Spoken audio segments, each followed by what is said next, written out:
welcome to Board Game Binge, the place where we bring you bite-sized, bingeable board game content from across the industry.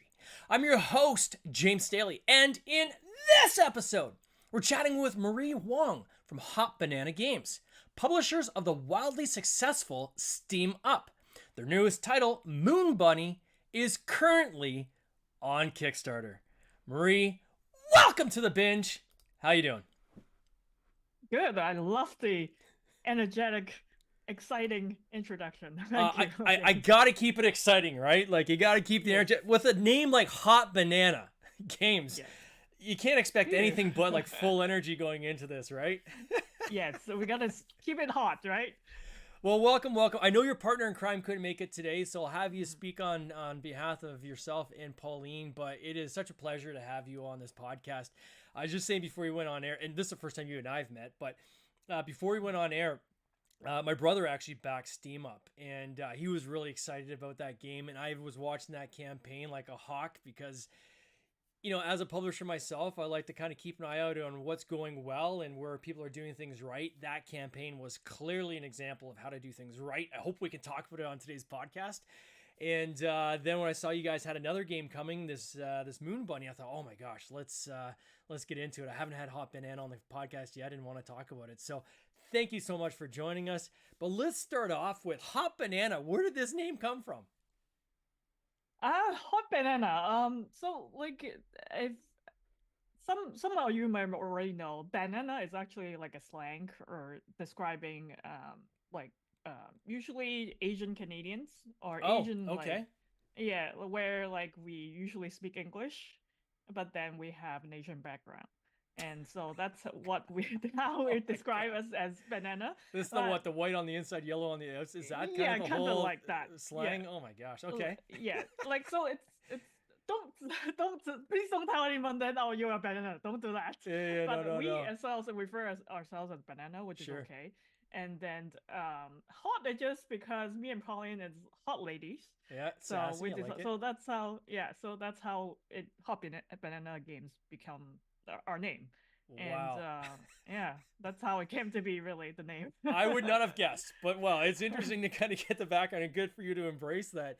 Yeah. So, and then how long have you, like, how did you guys connect? Like, where did you guys meet?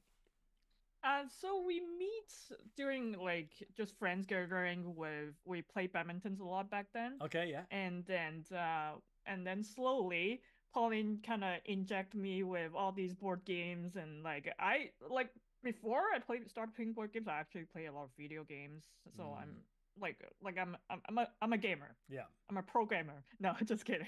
A casual gamer, and so like she started to introduce me to, for example, the basic like Ticket to Ride, Carcassonne, and stuff like that, Oh, like and gateway like games. Yep. trains.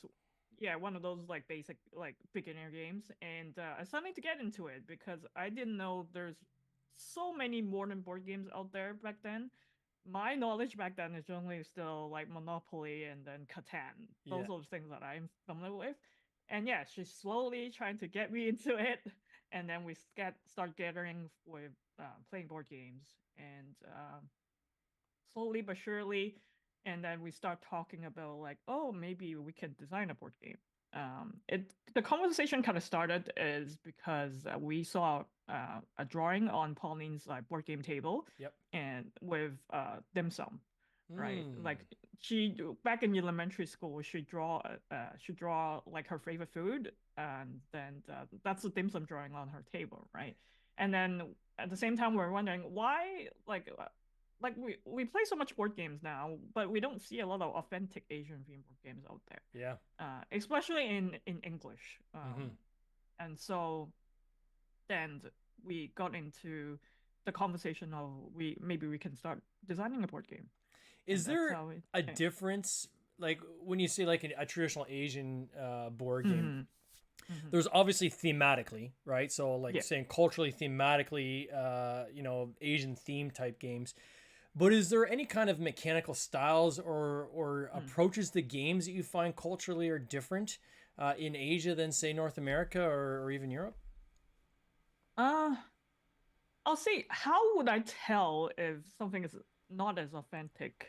as I want it to be. Mm, For example, like in terms of illustrations, right? I yeah. can often tell like, oh, this is done by someone who not really familiar with the culture, or like it's not necessarily just because it's the illustrators. It's also because of sometimes it could be a designer or publisher that they're not familiar with, or they didn't have enough consultants, Sure. and that results to whoever, like let's say it's a game about my culture, which is a Chinese. I have a Chinese background, and then I see it. I know, like it's not really done by people that from the background or have extensive knowledge of the background. Mm. So that's yeah, that's how it kind of trigger us to get into board game design.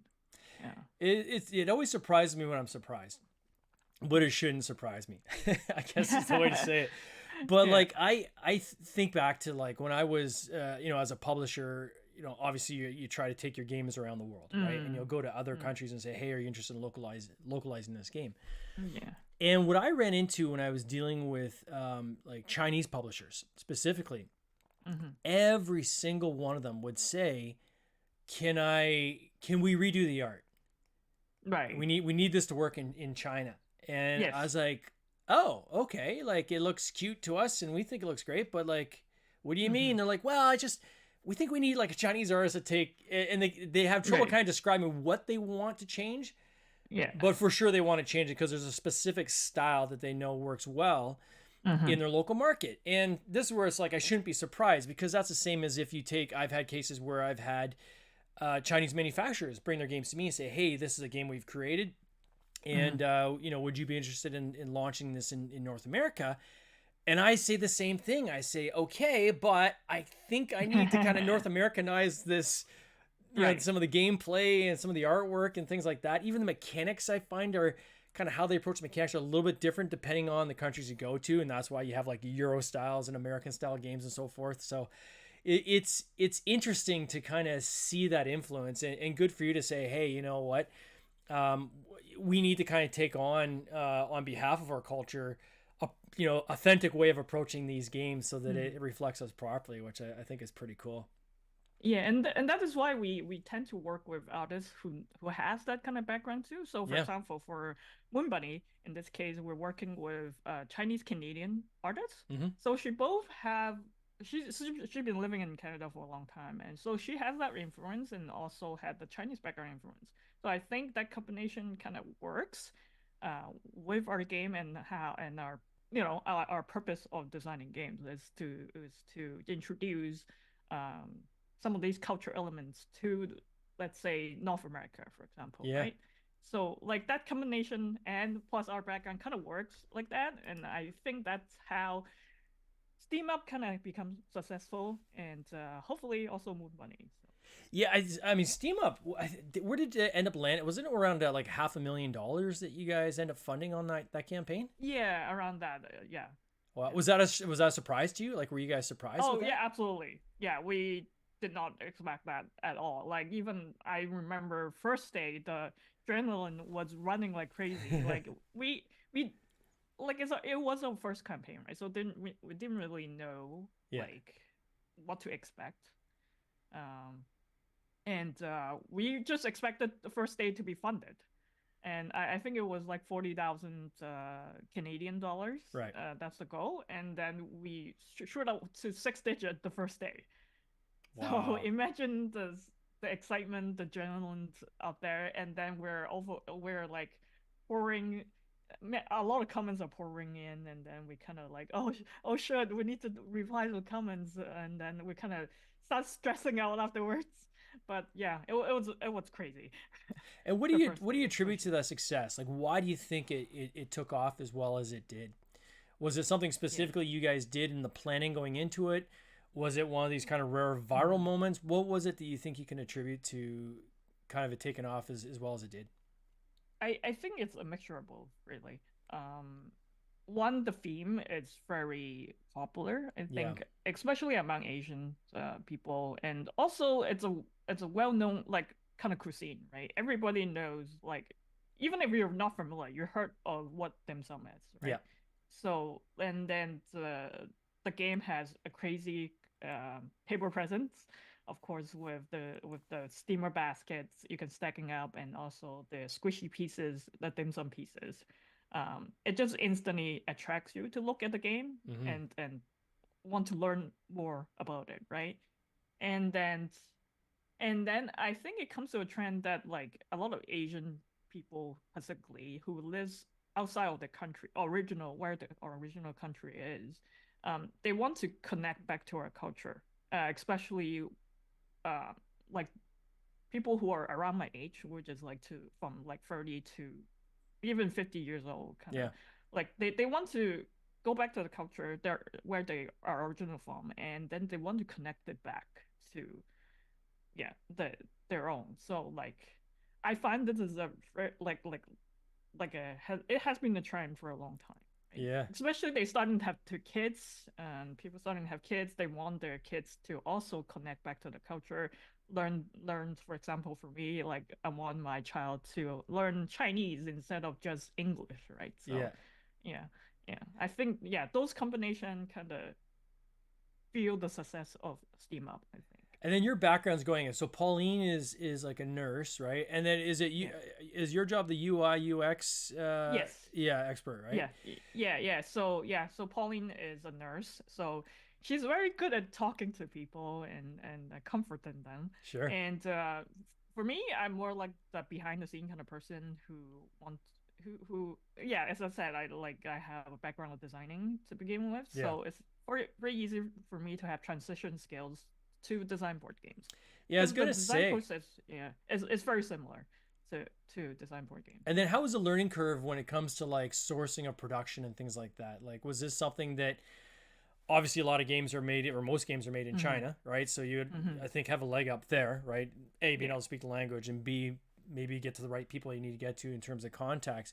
But was there still learning curve for you there, or were you guys pretty much good on the manufacturing side?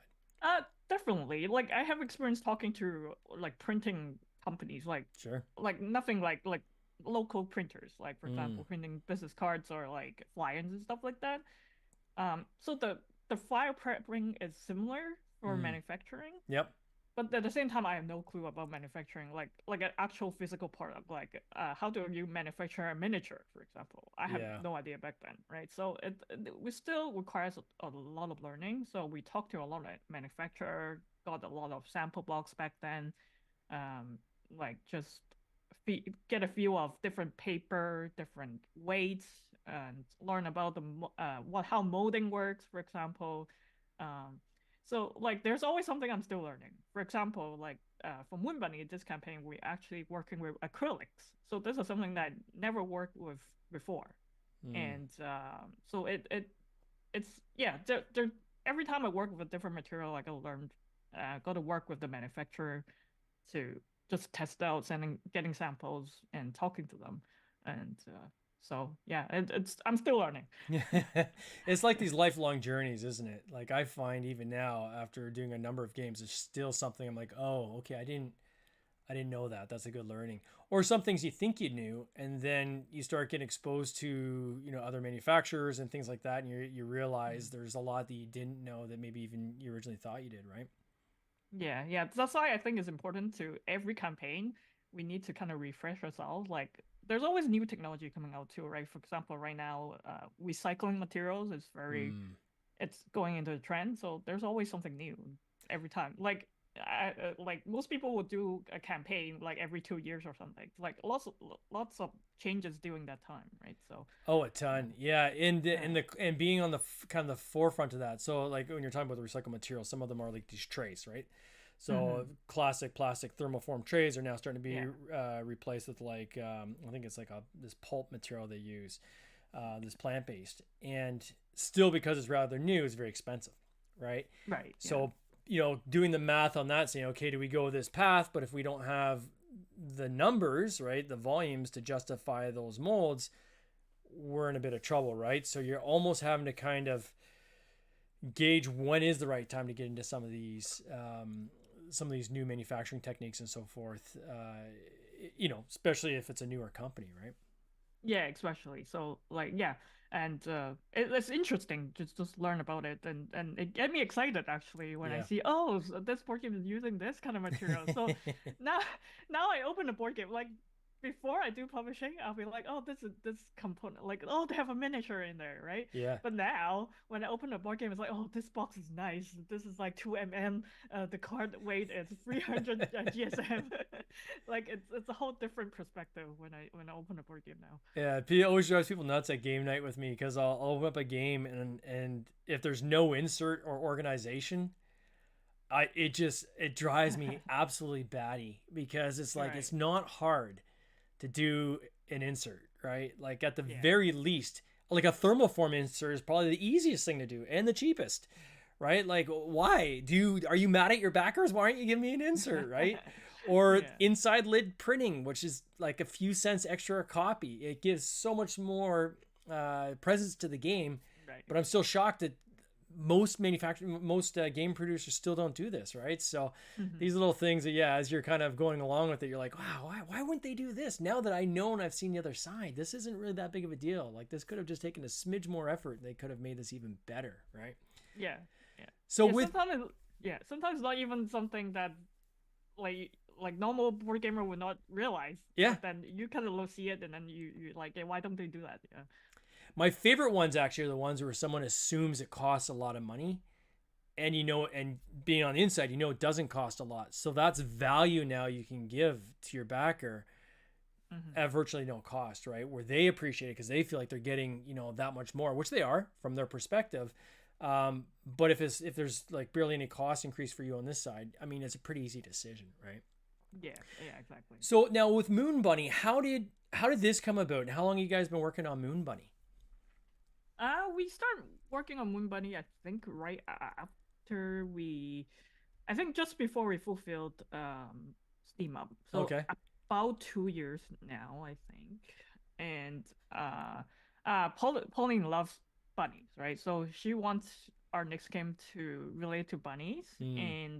uh and one of the festival that we celebrate has a story, a folklore about Moon Bunny. So we Hmm. thought maybe this is a good idea. Like this will be a good theme to wrap the board game about, right? So every time we design a board game, we usually decided on a theme first Like a before cultural we theme, I decide. guess, right? Yeah, yeah, and then decide on the mechanics because we want the mechanics and whatever is we the how the game plays related to that theme. Hmm. And yeah, so that's how it go about is we want a buddy game, and so that's how it related to Moon Bunny. Moon Bunny is a folklore related to the Moon Festival, or aka known as the Mid Autumn Festival, which we Hmm. celebrate in September really soon. I think actually next week. Yeah. Yeah, yeah. So the So timing of that's your how it launch came. lined right up with the festival too. That's pretty cool. Yes, it purposely done. Yeah. So we purposely launched it this time so then we can celebrate the festival at the same time.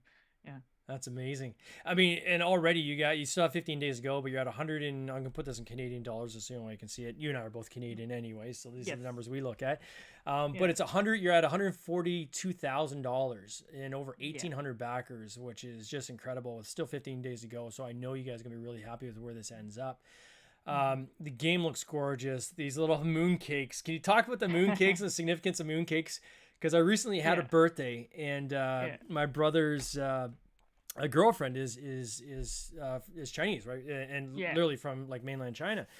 Yeah. And so she brought me a box of moon cakes, frozen moon Yeah. cakes, and they were durian, Okay. which I absolutely love. I love durian, right? And so I've been kind of savoring these along the way. But for those Yeah. listeners out there that don't know what mooncakes are, can you explain the mooncakes? Yeah, she's giving you the good stuff to begin with. Oh yeah, Durian and the frozen mooncakes. Yeah. So there's different types of mooncake. It's kind of like a pastry. yeah. I would describe it. It's like a mixture of pastry and a cake. That's why it's called mooncake. Hmm. And so usually we have that during the Moon Festival or the Mid Autumn Festival. And there's different kinds. Usually there's the frozen one which James had, and there's also the baked one. Yeah. The baked one usually like all of these will have different fillings. So, for example, the classic one will be the baked one with double yolk, for example, Mm. um, and when with lotus paste in there, and so there's so many different combinations. There's like lotus paste has their own different taste, and then there's different combination of yolk. Like you have single yolk, double yolk, triple yolk, and then the frozen one where it's usually yeah, the frozen one is more like I believe is a newer generation of mooncakes Mm. instead of a traditional one. Yep. So you can put all kinds of things in there. It's like ice cream kind Oh, it's of. delicious. Is that how you would describe it? Oh yeah, it tastes exactly like ice cream, and I've got one Yeah. left. I'm waiting for the right day to finish that last piece. And now you've worked them actually into your game, so you've got like these little miniature actual mooncakes in your game, right? Yeah, and that's uh, it kind of comes from Steam Up because you know how Steam Up we have those Yeah. like squishy kind of dim sum pieces, and we want to continue on that, right? And then obviously because the festival always has mooncakes, so we put mooncakes in there, and then just naturally we want to do squishy, so that's why we now the game has squishy mooncakes. Oh, that's awesome. Yeah, yeah, and yeah, it's like we actually take a photos compare with the mini mooncake with the actual mooncake. It looks pretty uh similar Pretty to the similar, real yeah. ones. Oh Yeah, no, they're yeah, cool. And then so for someone that's looking to play this game, so to best describe it, it's a grid of tiles, right, in the center of the yeah, table. It looks like you've got a dual layer board, so they yeah, actually like click right into the board, which is really nice. yeah, You don't have your tiles flying everywhere. And then everyone else has their own kind of player boards, or I guess they're building kind of recipe. Can you explain kind of how this game works yeah. or how this plays? Yeah, you got the basic of it, right? So basically, you're trying to be a bunny on the moon. You play as a bunny alchemist, trying to hop around the moon, collecting different types of Asian herbs, and try to build an elixir by Mm, bringing these herbs back to your workshop and arrange so play a board and arrange the tiles in a way so that is you score the most points. So what are these tiles? So there's five different actually six different types of Asian herbs available for you to collect. So for example, there's goji berry, there is reishi mushrooms, and mm, maybe like a fruit like longan, and then there's also recipe you can connect on the moon. So for example, it would tell you that I need at least three goji berry to score, for example, 6 points at the end of the game, right? So I'll collect these, bring it back to my workshop, and there's and arrange it. And there's also tiles that possibly tell you how you need to arrange it in your workshop in order to score points. So for example, you need at least four um, herbs, specific types of herbs to in a column to score this 5 points, for example, and that's why you need to arrange it the workshop in a way to score the most points. And yeah, at the end of the game, whoever has the most points will be titled the Moon Bunny, and yeah, and that's how you win the game. and it comes with acrylic characters, which are really cool. So the actual rabbits Yeah. themselves are the bunnies that bounce around the board. Who does your photography? Your photography is fantastic. Oh, James. His name is James too. So it's from Little Meeple. He's in Toronto too, I Okay. believe. Yeah, yeah. He's great. Oh, from Little So Meeples. I know James. Yeah, yeah, yeah. Oh my yeah, gosh. yeah, Yeah. yeah, No, he did a yeah, great job. My gosh. yeah. With this campaign, like what's something that you've brought from the Steam Up campaign over to this one that you found worked on that campaign that you realized you Mhm. absolutely had to do on this campaign? Um. Well, the squishy for one thing, we Yeah. know that is gonna be a selling point, and then one of the things that we kind of want to get rid of is stretch goals. Mm. Um, like for us, uh, like I, stretch goal does help the Steam campaign a lot. Like when I say a lot, I mean a lot. Yeah. But then at the same time, it's very overwhelming um for us. Like it's very distractive sometimes. Like It's tough to manage too, right? exactly, right? So we want to focus on basically uh, building a game from the get go of what it's actually going to look like. And that's why we this time around the schedule of for from manufacturing to fulfillment is a lot shorter now, Mm-hmm. because we already back when we had the campaign in Steam up, we actually only the after campaign we start getting like actual digital samples from manufacturer, Mm. and so it takes a long time to from digital samples to manufacturing because there's a lot of back and forth sending samples, something like that. Yeah. So we specifically reduce this from Kickstarter campaign to fulfillment by doing all this all before the campaign. Yeah. So like even at home now, I have right now have a copy that is really close to what it's gonna be look like now. We just Yeah. need to do some minor tweaks before we can start printing, manufacturing, right? So that's already reduced a significant portion of time, Yeah. compared to how we did Steam Up before, and that is something that we particularly want to do compared to what we did back then for Steam Up. Yeah. Yeah, it is stretch goals. I abandoned the whole stretch goals, I think about 5 campaigns ago now. Mm-hmm. And in that campaign, I had a backer saying, "Where's the stretch goals? Where's the stretch? We Yeah. want our stretch goals." And we end up doing, okay, fine, we'll do some stretch goals. And then those are the people that actually backed out of the campaign. Yes. And those who are loudest demanding things like this are often not the ones that you're servicing, right? And it took me a long time to really hone in on, you need to create the best game possible for the audience it's targeted to. And if there's other people that want to come in, great. And if they don't, then that game's not for them, and that's totally cool too. I'm not here to try to convince somebody that doesn't want the game that they have to get the game, because it's so inefficient in your time of trying to manage, like as you're saying, like it's not like you're just going to come up with these stretch goals during your campaign, right? Yeah. Like you have to pre-plan all these. Well, if you can pre-plan all these, well then sometimes you're thinking, well, why don't I just put them into the game if I've already gone through all that work, right? And Yeah. the trying to come up with, okay, what are the levels people need to hit in order to release those stretch goals, that is incredibly difficult too, because you run the risk of either setting the number too high, in which case then you have to kind of put your tail between your legs and lower the amount halfway through your campaign. So no, we're actually going to still give it to you if we hit this lower level. Or on the flip side, you smash your goals right out of the gate, and then now you're scrambling after day one. You have no more stretch goals. Now you have to come up with more stretch goals kind of on the fly, which has a lot of risk in it because they're not fully costed out, not fully thought out. You haven't figured out how they fit in the box, all this kind of stuff, right? So for me, just the efficiency, because I would personally like to be able to launch 2 games a year or have 2 campaigns a year.